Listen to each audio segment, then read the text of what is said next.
এই ইনকলাব মঞ্চে কেউ না কেউ কিন্তু ওই খুনিদের প্রবেশ ঘটিয়েছিল।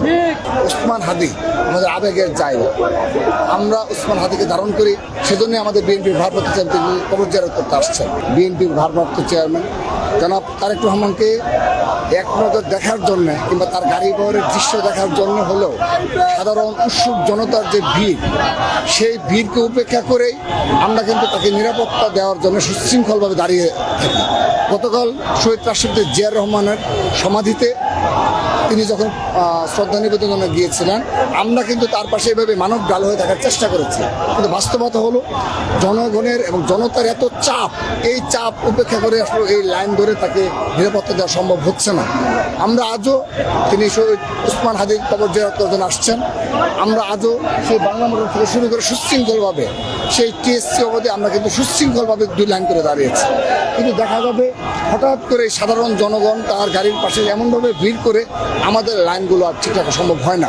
তো এটা আমরা পজিটিভলি নিয়েছি।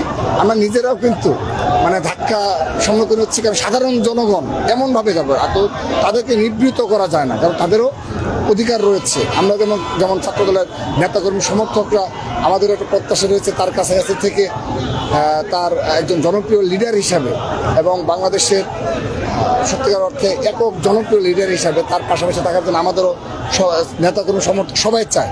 কিন্তু যখন সাধারণ জনগণ তাকে এক নজর দেখার জন্য যে কোনো পরিস্থিতি মোকাবেলা করে, আমরা তখন এটা হাসি মুখে মেনে নিচ্ছি। আপনার নেতৃত্বে ছাত্রদল এই সময়তেই দেশে প্রত্যাবর্তন করলো তারেক রহমান, কেমন লাগে? অবশ্যই এটি আজন্ম লালিত একটা স্বপ্ন ছিল। আপনারা তো দেখেছেন আপনাদের মিডিয়ার সামনে, আমরা দুনিয়া সিনার বিরুদ্ধে যখন গণতন্ত্র পুনরুদ্ধার লড়াই করেছি, সংগ্রাম করেছে রাজপথে, এই শাহবাগে যখন আমরা মিছিল করার চেষ্টা করেছি, পুরো ঢাকার শহরে যখন আমরা মিছিল করেছি, আমরা বারবার বলতাম যে তারেক রহমান বীরের বেশে আসবে বাংলাদেশে। এই কনফিডেন্স আমাদের মাঝে ছিল। কিন্তু সেই কনফিডেন্স থাকলেও সেই স্বপ্ন বাস্তবায়ন হওয়া, এটি আমাদের সকল পর্যায়ে নেতাকর্মী সমর্থকদের আজন্ম লালিত স্বপ্ন ছিল, কারণ দীর্ঘ সময় 18 বছর অধিক সময়। তো সেই প্রত্যাশা যখন পূরণ হয়েছে, আমাদের মাঝে স্বাভাবিকভাবে উচ্ছ্বাস বিরাজ করছে।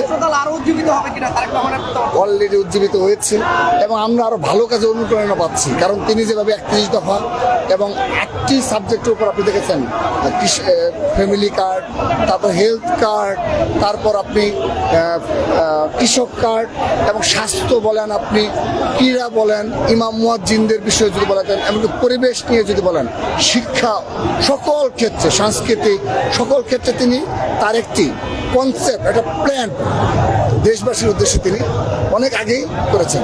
এগুলোর বাস্তবায়নে, সফল বাস্তবায়নে সাধারণ জনগণের পাশে আমরাও নিরলসভাবে কাজ করতে চাই। অবশ্যই ওসমান হাদি আমাদের আবেগের জায়গা, আমরা ওসমান হাদিকে ধারণ করি, সেজন্যই আমাদের বিএনপির ভারপ্রাপ্ত চেয়ারম্যান তিনি কবর জিয়ারত করতে আসছেন। আমরা কিন্তু সেজন্যই অবশ্যই তার পক্ষে এবং তার বিচারের দাবিতে, দেখেন বিচারের দাবিতে কিন্তু আমরাও সোচ্চার রয়েছি। এখন আরেকটা বিষয় হলো, এখানে যারা ইনকলাব মঞ্চে যারা রয়েছে, জুবাইর কিন্তু আমার সাথে যোগাযোগ করে হাদি যেমন প্রতিটি কর্মসূচিতে ছাত্রদলের প্রেসিডেন্ট হিসাবে আমি পদে থাকার কারণে, যেহেতু ওর সাথে আমার বেশ কয়েকবার মিটিং হয়েছে, প্রতিটি প্রোগ্রামে আমার ইনভাইট করি এবং 4 থেকে 5টা প্রোগ্রাম করেছে, যেখানে আমাকে চিফ গেস্ট করে প্রোগ্রাম করার ইচ্ছে ছিল। তো যা হোক, আমরা ওসমান হাদিকে হারিয়েছি, কিন্তু তারপরেও ওরা যোগাযোগ করছে। কিন্তু আমি ওদের প্রতি একটি আহ্বান জানাবো, আমরা ইনকলাব মঞ্চের প্রতি একটা আহ্বান জানাবো, এই ইনকলাব মঞ্চে কোনো দুষ্কৃতিকারী, কোনো ষড়যন্ত্রকারী যেন প্রশ্রয় যেন না পায়। আপনি যাই বলেন না কেন, এই ইনকলাব মঞ্চে কেউ না কেউ কিন্তু ওই খুনিদের প্রবেশ ঘটিয়েছিল। এটি কিন্তু আপনাকে মনে রাখতে হবে। ঠিক একইভাবে আজকের দিনেও যদি আমরা দেখি এই শাহবাগে, আমি কারো নাম উল্লেখ করবো না, ইতিমধ্যে সোশ্যাল মিডিয়া আমরা দেখি যে যাদেরই আমরা কিন্তু সন্দেহ প্রকাশ করছি, কোনোভাবেই এই প্ল্যাটফর্মকে ক্ষতিগ্রস্ত করতে দেওয়া যাবে না। ইনকলাব মঞ্চ যারা বিশুদ্ধ বাংলাদেশপন্থী এবং যাদের প্রকাশ্য একটা পরিচয় রয়েছে, তাদেরকেই যেন তারা স্থান দেয়। তা না হলে হাদির মতো আর কোনো ঘটনা যেন না ঘটে, যে ষড়যন্ত্রকারী যারা বাংলাদেশকে অস্থিতিশীল করতে চায়, বাংলাদেশ আর কখনো স্থিতিশীল না হোক, অর্থনৈতিকভাবে বিকশিত না হোক, সাধারণ জনগণ শান্তিতে না থাকুক এবং বাংলাদেশের স্বাধীনতা সার্বভৌমত্ব বিনষ্ট হোক, নিজেদের মধ্যে বিভেদ বাড়ুক, এরকম যারা রয়েছে তারা যেন ইনকলাব মঞ্চের এই সুন্দর প্ল্যাটফর্মটাকে ওসমান হাদি রেখে যাওয়ার আমানতকে তারা ক্ষতিগ্রস্ত না করে।